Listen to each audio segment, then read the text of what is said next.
우리는 지난 시간 그리고 이번 시간을 통해서 세상 가운데 어떻게 죄가 유입되었는가, 그리고 그 죄가 유입된 그 타락은, 첫 번 타락은 어떻게 이루어졌는가, 그리고 그 죄로 인한 형벌은 무엇인가에 대한 첫 번째 시간을 배웠습니다.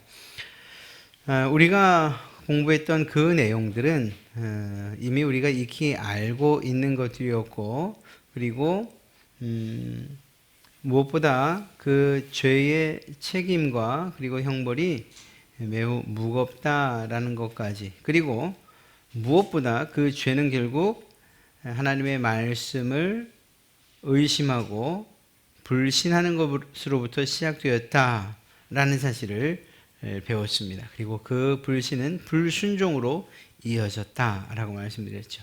누구도 이 죄책으로부터 벗어날 수 없고 또 자유로울 수 없다라는 사실도 우리가 살펴보았습니다. 오늘은 네 번째부터 여섯 번째 항목의 내용들을 살펴보도록 하겠습니다. 타락과 죄 그리고 형벌에 관한 네 번째 항목입니다. 이러한 원래적 부패로 말미암아 그리고 원죄로 인한 선악과를 먹은 것으로 인한 부패를 말합니다. 우리는 선을 행하려는 마음을 결코 가지지 못하고 그것을 행할 능력이 전혀 없고, 그래서 전적 무능이라는 이러한 단어로서 지난주에 이야기했죠. 또 선에 대하여 전적으로 온갖 악으로 치우치는 성향이 있다. 이러한 원래적 부패 혹은 전적인 부패로부터 모든 실제적인 범죄들이 나온다라는 내용입니다. 그렇죠. 우리가 짓고 있는 모든 이 세상의 죄악들, 우리가 짓는 것뿐만 아니라 모든 사람들을 통해서 짓는 죄악들, 그 모든 범죄의 가장 근원으로 올라가면 바로 이 원래적 부패, 바로 아담과 하와의 범죄로부터 그것이 시작되었다는 사실을 우리는 잘 알 수 있습니다. 성경은 이렇게 이야기합니다. 시편 14편 1절부터 3절 사이에 어리석은 자는 그의 마음에 이르기를 하나님이 없다 하는도다. 그들은 부패하고 그 행실이 가증하니 선을 행하는 자가 없도다.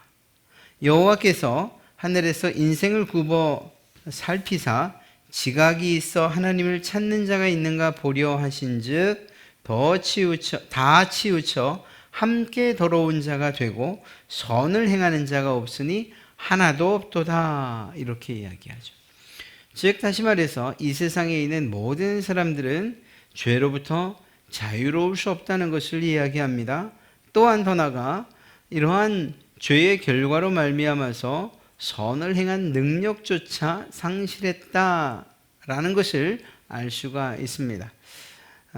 우리는 이러한 이야기에 대해서 어느 정도는 반박을 하려고 합니다. 세상에 선한 사람이 얼마나 많은데, 착한 사람이 얼마나 많은데 라고 말이죠. 그러나 그 어떤 사람이 있다 할지라도 나면서부터 정말 죽는 때까지 늘 선하게 사는 그러한 사람들을 찾아보기 힘들 뿐만 아니라 예수님의 말씀에 의한다면 이 죄는 외적인 이렇게 드러난 죄뿐 아니라 내면의 생각과 그리고 사상으로 또 마음에 품은 생각으로 지은 것까지도 죄라고 규정하셨다는 점에서 보면 결코 그 누구도 바로 이 말씀에서 벗어날 수 또 자유로울 수 없을 것입니다.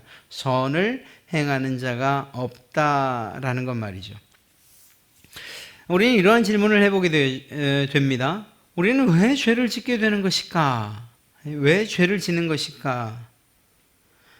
솔직한 대답은 우리가 죄 짓기를 원하기 때문이다라는 것입니다. 제가 이 점에 대해서는 사실 이 수요 성경 공부 시간을 통해서 누차 말씀드렸어요. 여러분, 죄를 짓는 사람이 만약에 그 죄가 센 약처럼 느껴진다면, 혹은 죄를 지을 때에 몸에 가시가 찔리는 것처럼 이러한 아픔을 느낀다면, 혹은 죄를 지을 때에 내가 원치 않는 어떤 일들이 내게 반드시 발생한다면 그러면 죄를 짓겠습니까? 안 그렇죠. 우리 어린아이들 이거 뜨거운 거야, 이거 뜨거운 거야, 아유, 뜨거운 거라니까. 아무리 이야기해도 말을 듣지 않아요? 뭔가 더, 이 부모의 경고보다 더 즐거운 일이, 그리고 신기한 일이 일어날 것처럼 여겨지나 봅니다. 그런데 그 손을 강제로라도 그 뜨거운 국그릇에 한번 대기만 하면 이후에 뜨겁다라고 하는 말만 들어도 이 손을 움츠리며 그것에 접근하려고 하지 않을 겁니다. 무슨 말인가 하면, 죄를 짓는 사람들에게 하나님께서 즉각적인 심판을 하신다거나 아니면 죄를 통해서 얻는 기쁨, 더 나아가 쾌락이 없다면, 혹은 죄를 통해서 얻는 유익이 없다면 죄 지을 사람이 없다는 거예요. 쓴 약을 먹는 것처럼 힘든데 죄 지을 사람이 어디 있어요? 죄를 짓고 나면, 예를 들어 몸이 한 사나흘 정도 너무너무 아프다 그러면 누가 죄 지을 생각을 하겠어요? 죄 지으면 짓는 즉시 하늘에서 천둥이 쾅쾅 울려댄다고 하면, 그러면 누가 죄를 짓겠어요? 여러분, 죄는 우리가 죄 짓기를 원하기 때문이고, 더 나아가서 이러한 죄에 끌릴 수밖에 없는 이유, 죄를 짓는 강한 성향을 가지고 있는 이유, 또 그것에 우리의 본성이 굴복당하는 이유는 무엇이냐? 죄가 주는 쾌락이 있기 때문이다 라는 것입니다. 이것은 정말로 깊이 생각해 봐야 될 일이에요.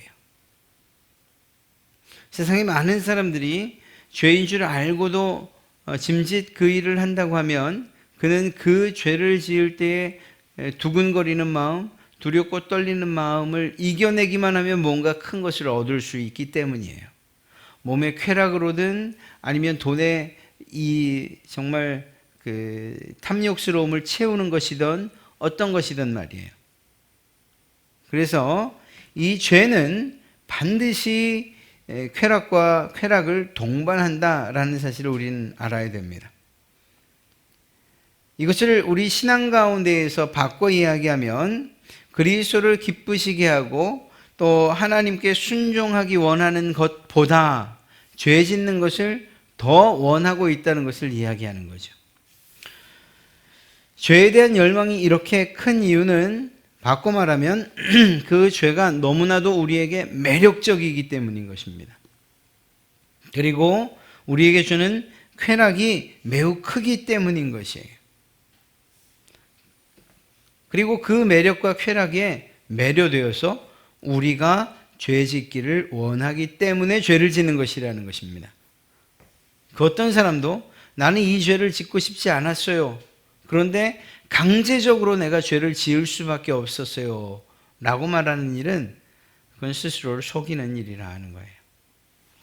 모든 사람은 왜 죄를 짓는가 라고 말할 때에 우리가 죄 짓기를 원하기 때문이다 라는 이런 근본적인 대답을 할 수밖에 없는 것입니다. 죄를 추구하는 이유를 이야기하면, 죄를 통해서 최대한 고통은 줄이고 쾌락은 많이 얻기 위해서 죄를 짓는 것이라는 것입니다. 그런데 이 생각이, 이러한 그 죄를 짓는 이유가 정말 옳은 것이냐? 이것에 대한 판단은 우리 각자가 내릴 수 있는 것이 아니고 하나님께서 무엇이라고 말씀하시는가, 이것이 기준이 되어야 할 것입니다. 웨스트민스터 교리문답의 소요리문답의 첫 번째 질문은 무엇입니까? 사람의 제일 되는 목적이 무엇입니까? 라는 것이에요. 그리고 그 답은, 사람의 제일 되는 목적은 하나님을 영화롭게 하는 것과 영원토록 하나님을 즐거워하는 것이다 라고 대답을 하고 있죠. 우리 그리스도인들 뿐 아니라 원래 사람이 이 세상에 존재하게 된 목적은 하나님께 영광을 올려드리고 그 하나님을 기뻐하는 것, 그 하나님으로부터 모든 기쁨과 즐거움을 누리는 것, 이것이 우리 인생의 목적이자 또 존재의 목적이자 어찌 보면 사명이라고도 이야기할 수 있을 것입니다. 그런데 이러한 목적을 잃어버리고 죄악으로 인하여서 우리는 전적으로 부패되고 전적으로 무능한 자가 되어서 하나님을 하나님을 기쁘시게 해드리는, 하나님을 영화롭게 하는 이러한 일들과 먼 삶을 살게 되었다라는 것이죠. 다시 말해서 우리의 진정한 기쁨과 행복은 하나님과 관계된, 즉 그분을 영화롭게 하는 것을 통해서 얻을 수 있다고 성경은 가르치고 있는 것입니다. 그러니까 이제는 우리는 결단을 해야 되는 거예요. 죄를 통해서 이 몸 그리고 이 육신이 좋아하는 쾌락과 유익을 따라갈 것인가? 아니면 하나님께서 기뻐하시는 그리고 하나님만을 즐거워하는 그 길을 선택할 것인가? 죄를 거부하고 이 두 가지 갈림길에 우리가 서 있고 우리는 선택을 해야 합니다. 참 감사하게도 예수 그리스도의 그 놀라운 구속 사건과 그리고 예수님을 통해서 의로워지는 바로 이 일, 성령으로 거듭나는 이 일이 없었다면 우리 역시 전적으로 부패하고 전적으로 무능한 존재였을 거예요. 그래서 우리가 원한다 하더라도 우리는 결단코 하나님을 기쁘시게 하거나 영화롭게 할 수 없었을 것이라는 것입니다. 오히려 우리의 마음은 혹여 그렇지 않다 할지라도 우리의 몸은 죄 짓는 그곳에 있을 것이라는 것이죠. 놀랍게도, 참으로 감사하게도 이렇게 세상 모든 사람들이 선택하는 그 죄, 그리고 그 쾌락, 그리고 그 즐거움, 이것을 선택해야 되는 것이 마땅한 우리에게 그리스도의 사랑이 나타나고 은혜가 나타나서 그것을 거절할 수 있는, 그리고 하나님을 기쁘시게 하는 그 길을 선택할 수 있는 능력이 우리에게 생겼다는 거예요. 우리 자신에게 그 능력이 생겼다는 의미가 아니고 우리 가운데 거하신 성령님의 도우심을 힘입어 우리가 그분의 능력으로 말미암아 하나님 편에 설 수 있는, 하나님을 선택할 수 있는, 하나님을 기쁘시게 하고 또 그분을 영화롭게 하는 편에 설 수 있게 되었다라는 그러한 의미인 것이죠. 그렇습니다. 세상 사람들은 이 두 가지의 선택을 할 수가 없지요. 왜? 예수 그리스도로 말미암아서 중생의 체험이 없기 때문입니다. 그들은 여전히 전적으로 부패하고 전적으로 타락하고 전적으로 무능력함에서 헤어나올 수 없는 거죠. 그러나 성도요, 그리스도인인 바로 여러분들은 이러한 두 가지 선택 가운데 하나를 할 수 있게 되었다라는 것입니다. 하나는 여전한 죄의 쾌락과 그 즐거움을 추구하다가 결국 멸망하는 삶. 하나는 죄가 우리를 즐겁게 하는 것이 아니라 하나님을 영화롭게 하는 것, 그리고 하나님만이 우리의 가장 큰 기쁨이 되는 그 길을 선택해서 정말 영생에 이르는 이러한 이 길 말입니다. 이 둘 가운데 한 길을 선택할 수 있는 능력이 우리에게 주어졌다. 성령 하나님으로 말미암아 말입니다. 다섯 번째 항목은 이렇게 이야기하고 있습니다. 본성의 이러한 부패는 이 세상에 사는 동안 중생한 사람들 안에도 남아있다. 그리고 그리스도를 통해서 그것이 용서되고 억제된다 할지라도 부패한 본성과 그로부터 비롯된 모든 행동들, 양자 모두 참으로 그에게 정당하게 죄이다. 이 말을 쉽게 말하면 무엇인가? 어떤 질문을 던질 수 있는가 하면 말입니다. 여러분, 예수님을 믿은 사람들, 중생한 사람들, 바꿔 말해 구원받은 사람들, 그들은 세상을 살면서 죄 짓지 않습니까? 죄의 유혹에 빠지지 않습니까? 죄를 언제나 억제할 수 있습니까? 부패한 본성과 그로부터 시작된 모든 죄들로부터 자유롭습니까? 이렇게 말할 수 있는 거예요. 이러한 질문을 던질 수 있는 것입니다. 여러분은 어떻게 생각하십니까? 원리적으로 본다면 우리는 예수 그리스도 그분을 믿어 구원받은 자이고 성령 하나님을 모시고 사는 자이기 때문에 원론적으로 말하면 죄 지을 수 없는 몸이 되었다라고 이야기할 수 있을 것이고 그렇게 말하고 싶어 해요. 그러나 실제적으로는 우리가 이 세상에 살아가는 한 인간으로서 여전히 우리 가운데에, 즉 예수 그리스도로 말미암아 즉시 즉각적으로 의롭게 된다 하더라도 완전히 거룩한 삶을 살게 되는 것은 아니라는 것입니다. 오히려 죽음 이후 천국에서 완전한 영화를 누리기까지는 여전히 죄의 세력에 오염된 채로 살 수밖에 없다는 거예요. 참 힘든 이야기죠.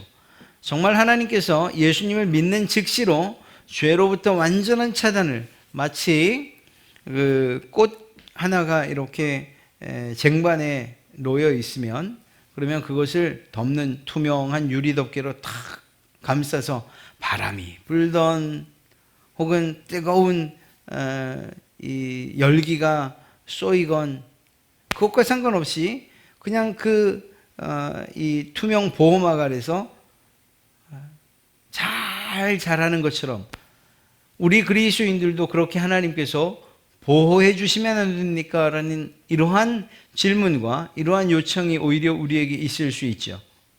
그러나 하나님께서 그렇게 하지 않으셨다라는 것입니다.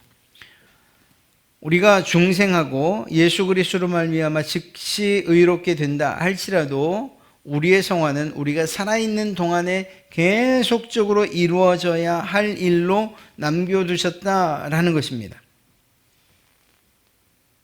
그리고 그러한 세상 가운데에서 오히려 죄에 지는 것이 아니라 악한 일에 우리가 이렇게 삼킴바 되는 것이 아니라 오히려 그러한 거센 풍랑처럼 달려오는 죄악의 물결들을 버텨내고 또 때로는 그 죄의 유혹을 이겨내면서 그렇게 살아가기를 원하신다는 거예요.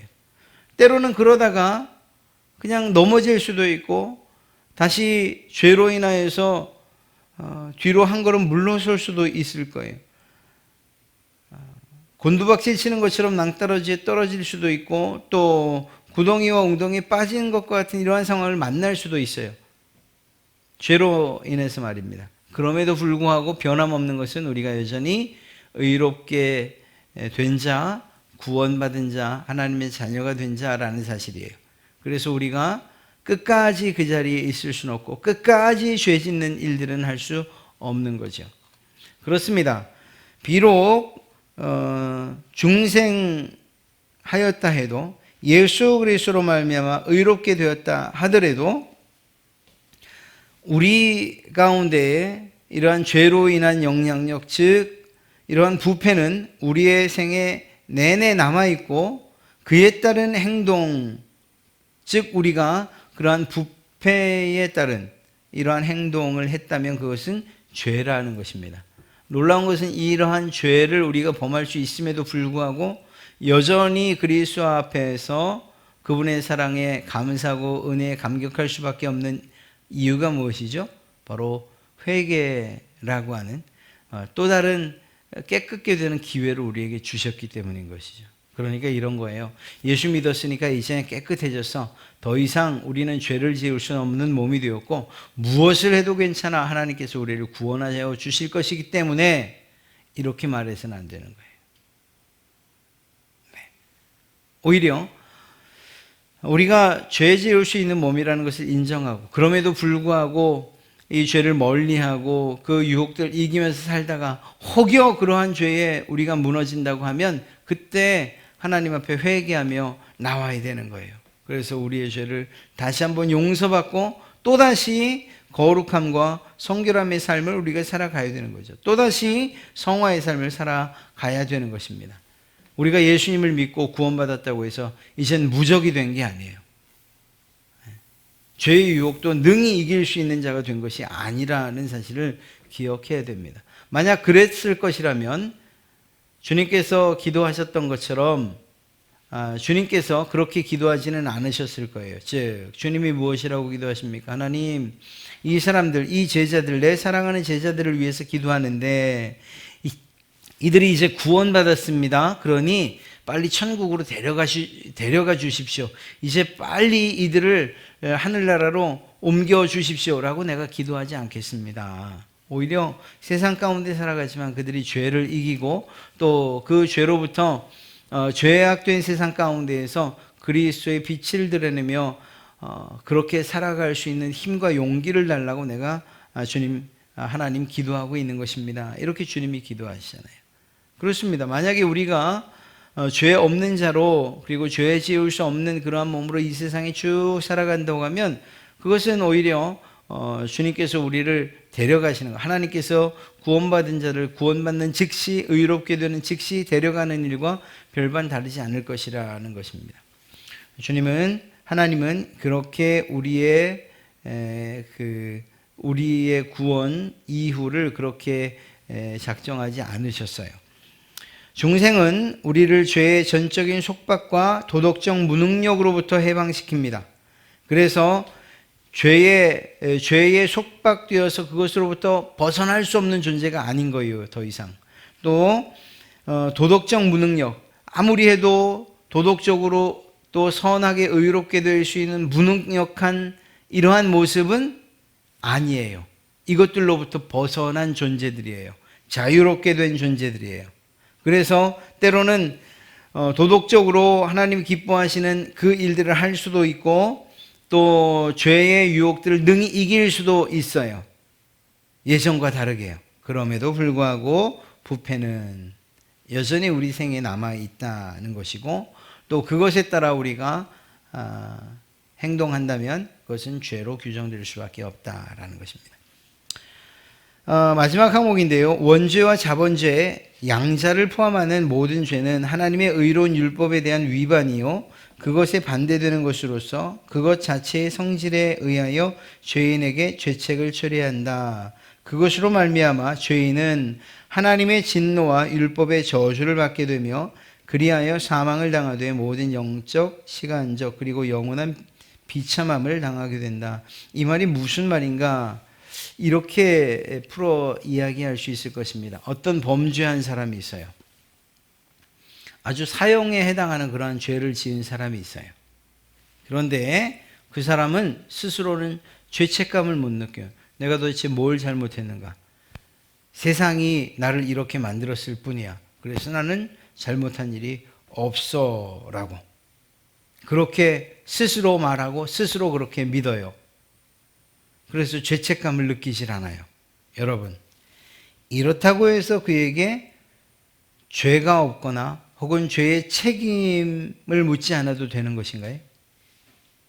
아니죠. 그것은 그 사람, 이 죄를 지은 사람이 어떻게 생각하는가 하는 것과 상관없이 대한민국의 헌법을 기준으로 해서 그가 죄를 지었는가 짓지 않았는가 그 죄에 해당하는 형벌이 어느 정도인가를 정하게끔 되어 있는 거예요. 내가 아무리 나는 잘못한 것이 없어, 시대가 나를 이렇게 악하게 만들었을 뿐이야, 나는 정말로 잘못한 것이 없어 라고 말한다고 해서 그가 의로운 자가 되는 것은 아니라는 것입니다. 이걸 좀 어렵게 이야기하면 이러한 죄책은 주관적인 것이 아니라 객관적인 것이다 라는 거예요. 누구에게든지 나는 죄를 지었다, 너희는 나를 죄인이라고 말하지만 나는 내가 잘못한 것이라고 생각하지 않으라고 이야기할 수 있어요. 100이면 100명이 다 나는 죄인이 아니라고 이야기할 수 있다는 얘기예요. 지금 그런 일들이 실제로 일어나고 있죠. 우리는 이렇게 말합니다. 예수님을 믿지 않으면 그러면 영원한 죄인으로부터 의인으로 의인이 될 수 없고 영원한 죄인으로 남을 수밖에 없습니다. 당신은 예수님을 믿어야만 의로운 자가 되고 그리고 구원받게 될 것입니다 라고 말해요. 그런데 세상 사람들은, 믿지 않는 사람들은 무엇이라고 말하죠? 아니, 예수님을 믿지 않는 것이 왜 죄가 되느냐 이렇게 얘기를 해요. 나는 죄가 없어. 내가 얼마나 선하게 살았는지 세상 사람들이 다 알고 있는 걸, 나는 법 없이도 살 사람이야 라고 말하는 사람들이 얼마나 많은지 알 수 없어요. 그러나 그것은 매우 주관적인 판단이라는 것이죠. 죄책은 주관적이지 않습니다. 매우 객관적이고 그 기준은 하나님, 그 하나님의 말씀, 그 하나님의 율법이 기준이 된다는 사실을 우리는 잊지 말아야 됩니다. 우리가 나는 죄가 없어 라고 말한다고 해서 나중에 하나님의 앞에 가서 그 심판대 앞에 서서 나는 죄가 없어요, 나는 의인이에요 라고 말해도 아무런 의미가 없다는 거예요. 하나님은 우리의 말이 아닌 객관적인 그러한 평가를 가지고서 그가 죄인인지 죄인이 아닌지를 이야기할 것이기 때문이라는 것입니다.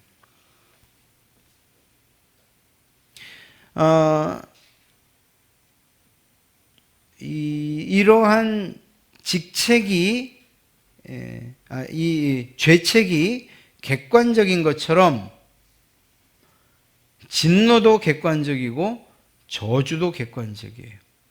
바꿔 말하면 이런 이야기예요. 나는 죄가 없어 라고 말한다고 해서 죄가 없는 것이 아니고, 나는 죄가 없으니 죄에 대한 책임도 질 수 없어 라고 말한다고 해서 그 책임을 지지 않는 것도 아니며, 하나님께서 죄인에게 내리시는 그 저주, 나는 죄인이 아니니 그것과 상관없어 말한다고 해서 하나님의 저주가 그에게 임하지 않는 것이 아니라는 것입니다. 참으로 감사하게도 우리는 예수 그리스도의 십자가 사건으로 말미암아 이러한 죄책과 진노와 저주로부터 용서와 구원을 얻게 되었죠. 우리는 그렇습니다. 예수님을 믿는 그리스도인들은 그래요. 그래서 더 나아가서 진정한 화평을 누리는 그러한 사람들이 되었습니다. 이 사실을 우리가 믿는 바예요. 이것이 세상 사람들이 말하는 것과 전혀 다른 점인 것이에요. 사랑하는 성도 여러분, 세상 사람들이나 또 어떤 사람들이 나는 죄가 없어 라고 말해서 의인이 되는 것이 아니에요. 오히려 우리는 하나님 앞에 나올 때 어떤 마음으로 나오죠? 하나님, 상한 심령으로 나옵니다. 내가 죄인입니다 라고 말하고 나와요. 그러나 우리가 죄인이라고 말할 때에 그 말이 실제로 죄로 여겨진다는 의미는 아니에요. 그들이 나는 의인입니다 라고 말한다고 해서 실제로 그것이 의인처럼 대접받는 그러한 결과를 갖게 될 것이라는 말도 아니에요. 우리에 대한 평가는 우리가 의인이냐 죄인이냐, 또 그리고 그것에 대한 보응이냐 저주냐에 대한 평가는 하나님이 기준이 된다는 사실을 꼭 기억하셔야 된다는 것입니다. 자, 죄에 대한, 죄책에 대한 것도 그렇다면 반대로 사면, 즉 죄 용서에 대한 것도 마찬가지예요. 이건 여러분들에게 위로와 또 용기를 드리기 위해서 하는 말씀이에요. 우리가 죄 용서함에 대해서 우리가 느끼지 못하는 때가 있잖아요. 왜냐하면 지었던 죄들이 계속 생각나고 또 앞으로 지을 죄들이 걱정이 되어서, 주님은 내가 널 용서했다 라고 말씀하심에도 불구하고 여전히 내가 죄 용서함 받은 것에 대한 느낌을 갖지 못하는 경우가 있어요. 또 반대로 어느 날은 기도하다 보니 눈물이 펑펑 쏟아지고 감정이 북받쳐 올라와요. 오늘은 주님께서 내 죄를 용서해 주셨구나 라고 그렇게 단언할 수 있느냐? 놀랍게도 우리가 우리의 죄가 용서받느냐 못 받느냐 하는 이것은 우리의 느낌이나 감정과 상관이 없다는 것을 기억해야 된다는 거예요. 어떤 분들은 정말 회개의 기도를 하면서도 사실 이것이 정답은 아닙니다만 예를 들어 그렇다는 거예요. 실제적으로는 이러한 감정의 부분이 작용되지 않을 수가 없지요. 내 죄에 대해서 통렬히 알고 그리고 그 죄의 비참함과 그리고 그것으로부터 우리를 구원해 주셨다는 이러한 감격적인 일들은 우리의 감정을 흥분케 하고 때로는 눈물이 나게 하기도 하고 통곡을 하게 하기도 하기 때문입니다. 그러나 그런 것들을 좀 내려놓고 우리의 느낌이나 우리의 생각으로 내가 용서를 받았다 받지 못했다 이렇게 말할 수 없다는 거예요. 오늘은 찬양을 하는데 가슴이 뜨거워졌으니까 오늘 은혜를 받았다? 혹은 오늘은 뭐 아무런 느낌도 없는 것 같아 은혜를 받지 못했다? 이렇게 말할 수 없다는 거예요.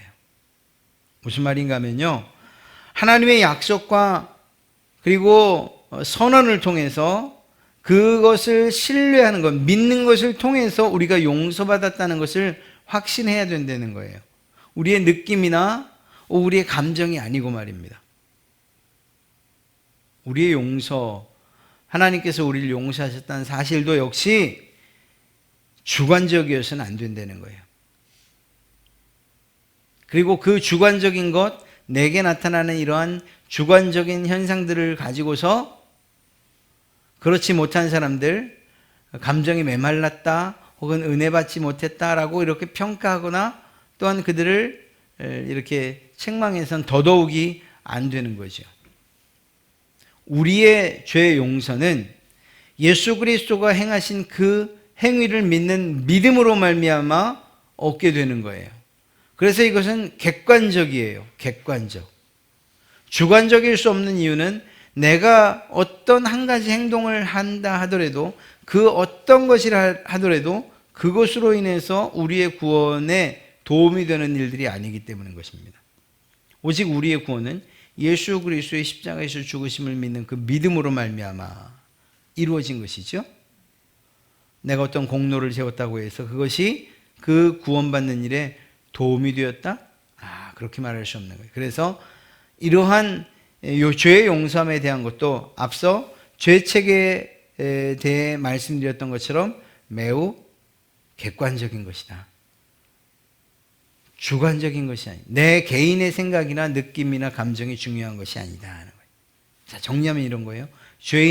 난 죄인이 아닙니다 라고 말한다고 해서 죄인이 아닌 것은 아닌 것처럼, 또 의롭게 된 사람이 나는 아무리 생각해도 내가 의롭게 된 것 같지 않아요, 의인이 된 것 같지 않아요, 내 삶에 변화가 없는 것 같아요 라고 말한다고 해서 그가 의인이 되지 않은 것은 아니다. 물론 이것이 우리에게 핑계는 될 수 없어요. 의인이 된 사람, 그래서 예수님을 믿고 의롭게 된 사람에게 나타나는 행동의 열매들이 있지 않습니까? 행위의 열매들. 그 열매들은 실제적으로 이렇게 그 사람이 근심할 만큼 죄를 탐닉하거나 죄의 쾌락을 누리게 우리를 내버려 두지 않거든요. 그러니까 이렇게 극단적으로 이야기할 수는 없습니다만, 그러나 다시 한번 말씀드리는 것은 죄책이든 혹은 죄 용서함에 대한 확신이든 이것은 매우 객관적인 것이고 주관적일 수 없다. 바꿔 말하면 예수 그리스도의 그 구속 사건을 믿는 일로 말미암아 의인이 된 것이고, 또 그것을 믿지 않는 것으로 인하여서 죄인이요 또 죄책을 여전히 가지고 있다, 이렇게 말할 수 있는 것이죠. 한 가지 말씀드린다면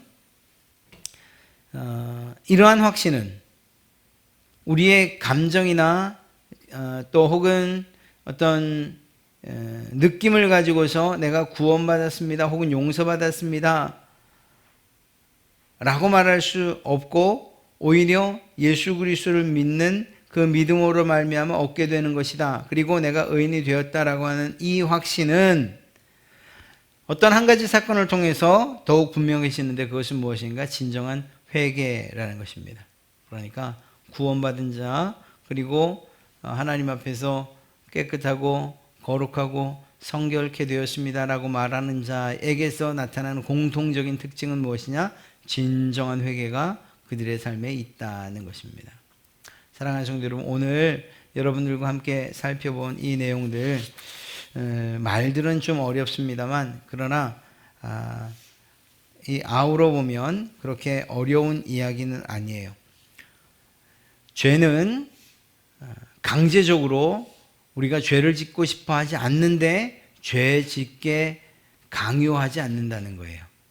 죄는 죄를 짓고자 하는 마음이 우리 가운데에 있기 때문에 죄를 짓는 것이라는 거죠. 그러니 그 죄의 책임을 다른 사람에게 물을 수 없다는 것.